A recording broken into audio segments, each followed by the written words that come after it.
Hey, I want to thank you for being a part of the conversation. Let's play it forward. These are real people, real stories, the struggle to play it forward. Episode number 630.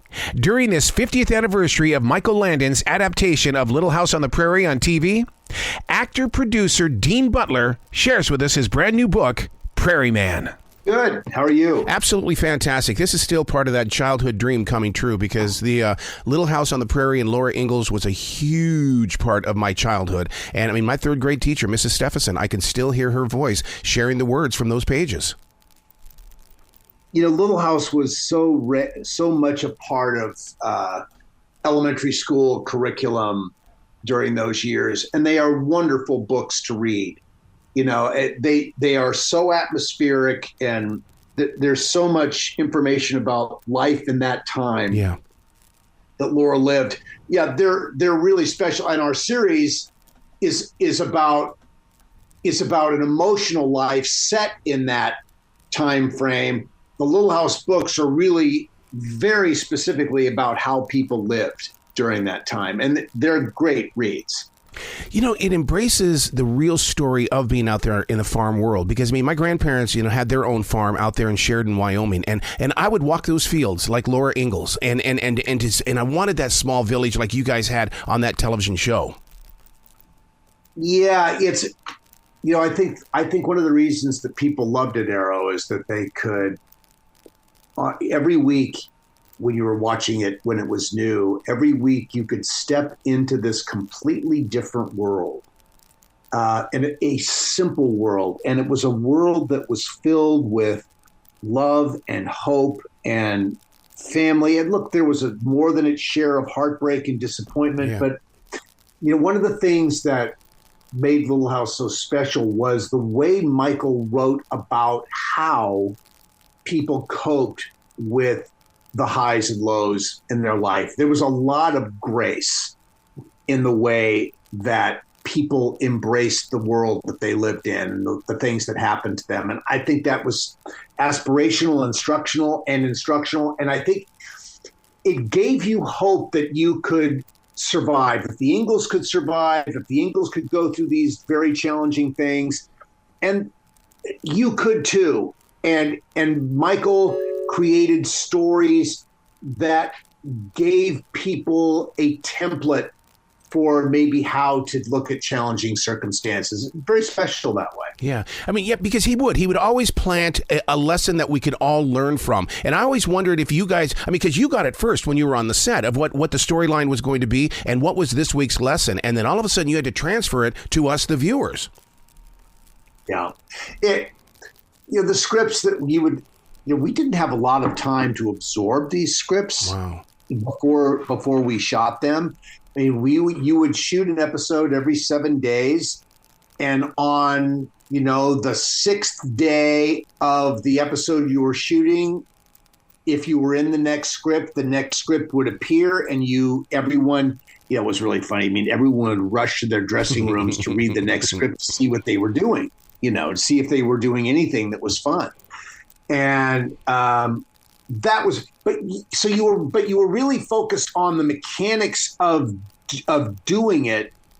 You weren't necessarily so focused on what the lesson was. I mean, I think that becomes sort of apparent, but it was about playing the scenes, and that's what we really had to be. And all the work about what the lesson was crafted into the words of the script. So, you know, we didn't have to do anything extra. We just had to deal with the scene work that we had. The show was so wonderfully written that everything was very clear. You know, there was never a doubt about what we were doing and how we were doing it. And that's unusual. You don't always get that when you look at a script. Sometimes you're wondering what it's about. With Little House, you never had to wonder what the show was about. Yeah.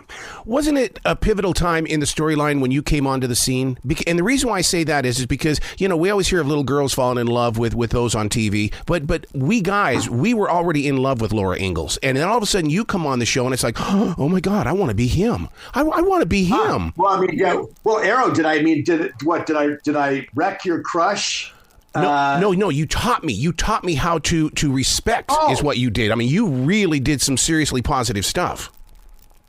Well, I love the way the character was modeled. And I grew up in this very matriarchal home where I learned so many lessons about how to behave and how to treat women and the value of our shared relationships that we have with each other. So I was able to bring that to the work that I was doing on Little House. And I think it's why Michael saw whatever that was that made me unique. He saw it when he auditioned me. Susan Sukman, who was our casting director, saw it.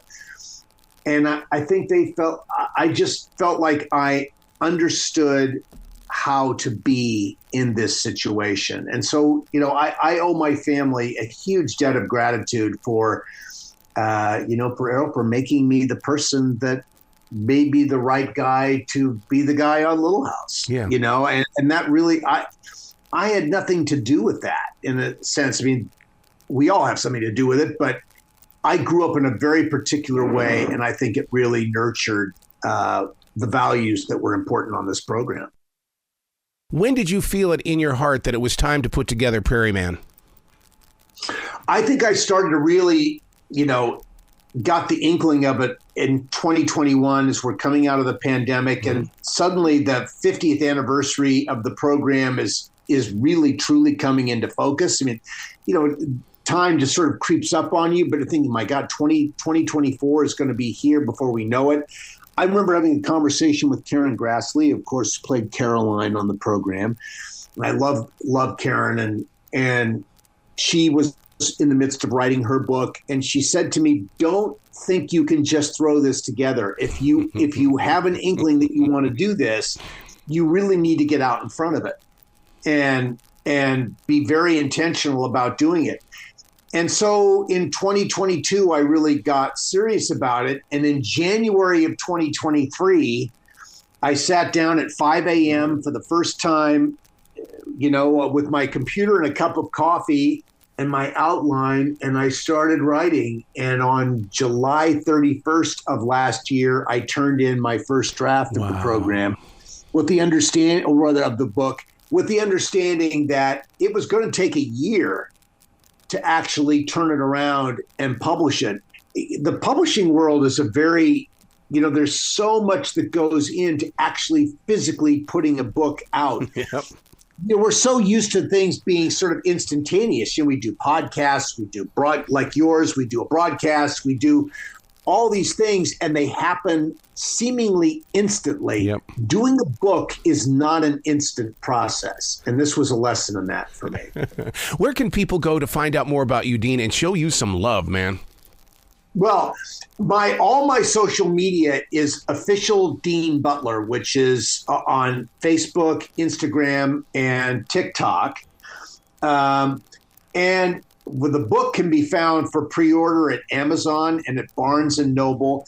I think if people are intrigued by the idea of the book, I hope that they'll walk into their local bookstore and ask for it, because I think that's really good for the bookstore, and it's good for the book, and it's fun to be able to walk into a bookstore and actually find something and pick it up and read it. So, I'm excited by this.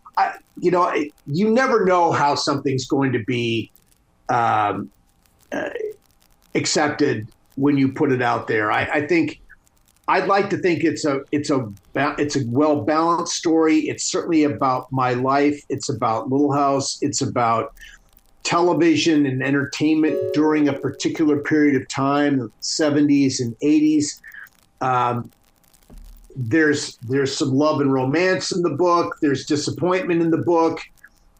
I mean, I think it's a pretty well-rounded look at a life in a particular time. Yeah. And I do focus it a lot through Little House. It's because Little House is the most significant creative experience in my life. And the fact that we're celebrating 50 years of this, I'm incredibly grateful for that.